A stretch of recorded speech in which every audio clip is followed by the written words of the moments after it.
मौलिक शक्ति न्यूज और मैं हूं आपके साथ साया। जब टमाटर 150 रुपए किलो मिल रहे हों, उस वक्त कोई कहे कि पेट्रोल 15 रुपए प्रति लीटर मिल सकता है या मिलेगा, तो क्या होगा? पहले तो कानों पर यकीन नहीं होगा और फिर लगेगा कि कोई झांसा दे रहा है। बहुत से लोगों को याद आएगा कि करीब 10 साल पहले इसी देश में एक स्वामी जी 40 रुपए लीटर पेट्रोल और 400 रुपए में गैस सिलेंडर मिलने का दावा करते थे। मगर इस बार ये बात आसानी से हंसी में नहीं उड़ाई जा सकती है। वजह यह है कि यह दावा किया है केंद्रीय परिवहन और राजमार्ग मंत्री नितिन गडकरी ने। उनका रिकॉर्ड ऐसा है कि उनकी बातों को गंभीरता से लिया जाता है, तब भी जब वो बात लगभग असंभव लग रही हो।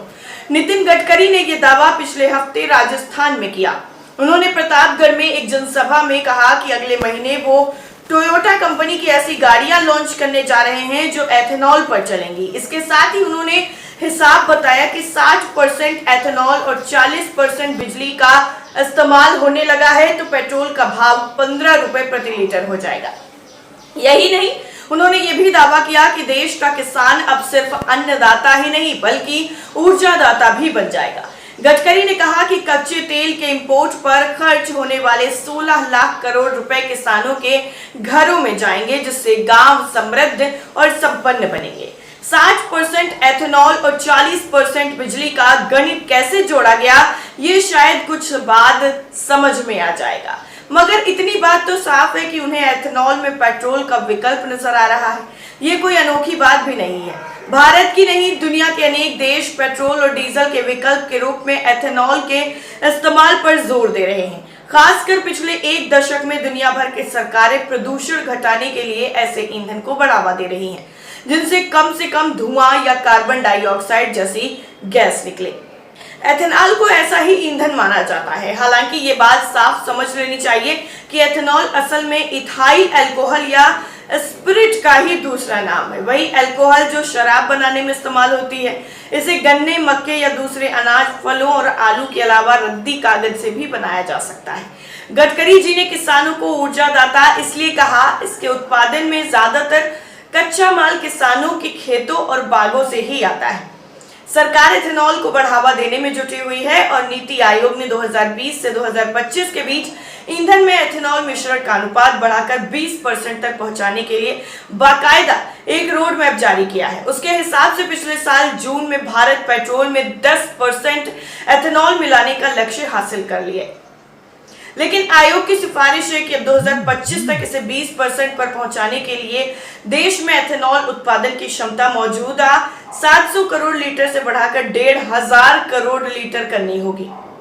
अब यहाँ पर ये देखना जरूरी है कि 2022 में भारत में कुल 109 करोड़ गैलन एथेनॉल का उत्पादन हुआ, जबकि यूरोपीय संघ का उत्पादन 133 करोड़ गैलन था। लेकिन इसके सामने ब्राजील ने 742 करोड़ गैलन और अमेरिका ने 1540 करोड़ गैलन का उत्पादन किया।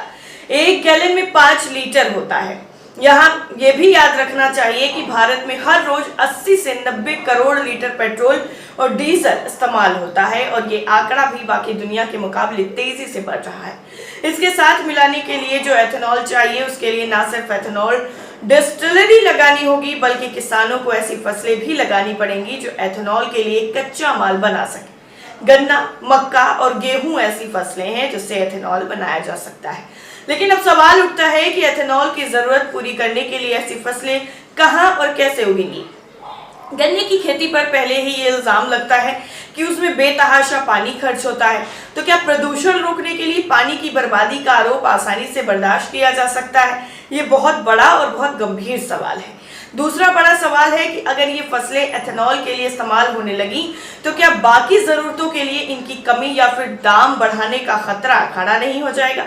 ईंधन में एथेनॉल के इस्तेमाल के समर्थन में बहुत से तर्क हैं, लेकिन उसके खिलाफ जो तर्क दिए जाते हैं उनमें सबसे चिंताजनक बातें यही रही हैं कि इसके लिए बहुत जमीन की जरूरत होगी, काफी पानी खर्च होगा और महंगाई बढ़ने का डर बना रहेगा।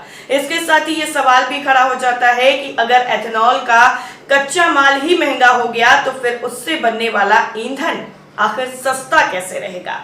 ये बहुत महत्वपूर्ण सवाल है। ब्राजील, आपको बता दें, इस मामले में दुनिया में सबसे आगे देशों में खड़ा है। वहाँ एथेनॉल फ्लेक्स ईंधन इस्तेमाल हो रहा है जिसमें 85% एथेनॉल और 15% पेट्रोल या डीजल होता है। जाहिर है कि अगर ऐसे ईंधन पर जाने की सोचेंगे तो भारत को इन सवालों पर सोचना पड़ेगा। मगर क्या 10 या 20% की मिलावट के लिए भी इतना विचार जरूरी है? लेकिन इसके साथ ये सवाल भी उठेगा कि 10 या 20% एथेनॉल से भारत कच्चे तेल के इंपोर्ट में कितनी बचत कर पाएगा? इसका जवाब शायद एथेनॉल में नहीं बल्कि बिजली से चलने वाली या कम प्रदूषण वाले दूसरे ईंधन स्रोतों में मिल सकता है। जिस रफ्तार से भारत की सड़कों पर बिजली से चलने वाली गाड़ियां दिख रही हैं, 5 साल पहले कोई उसकी कल्पना नहीं कर सकता था। मई के महीने में बिजली से चलने वाले वाहनों की बिक्री 1,57,000 के ऊपर चली गई। ये आंकड़ा पिछले महीने के मुकाबले 42% और पिछले साल मई के मुकाबले 125% ज्यादा बढ़ा है। इसके साथ ही सीएनजी एलएनजी वाहनों को जोड़ेंगे तो दिखेगा कि सिर्फ पेट्रोल डीजल की गाड़ियों का वक्त तेजी से जा रहा है और शायद जल्दी ही हाइड्रोजन से चलने वाली गाड़ियां और क्लीन ग्रीन हाइड्रोजन के सप्लायर भी सामने आ जाएंगे। नितिन गडकरी के बताए दाम पर पेट्रोल मिलेगा या नहीं ये कहना तो मुश्किल है, मगर यहाँ पर ये याद रखना चाहिए कि पिछले साल जुलाई के महीने में ही नितिन गडकरी ने महाराष्ट्र के अकोला में दावा किया था कि 5 साल बाद भारत में गाड़ी चलाने के लिए पेट्रोल का इस्तेमाल बंद हो जाएगा। तब भी उन्होंने कहा था कि तब तक वाहन सीएनजी, एलएनजी, हाइड्रोजन या एथेनॉल फ्लेक्स ईंधन से चलने लगेंगे। यानी जो दावा उन्होंने उस वक्त किया था वो लगभग अभी तक जो चीजें देखने को मिल रही हैं उसमें काफी हद तक पूरा होता हुआ नजर आ रहा है।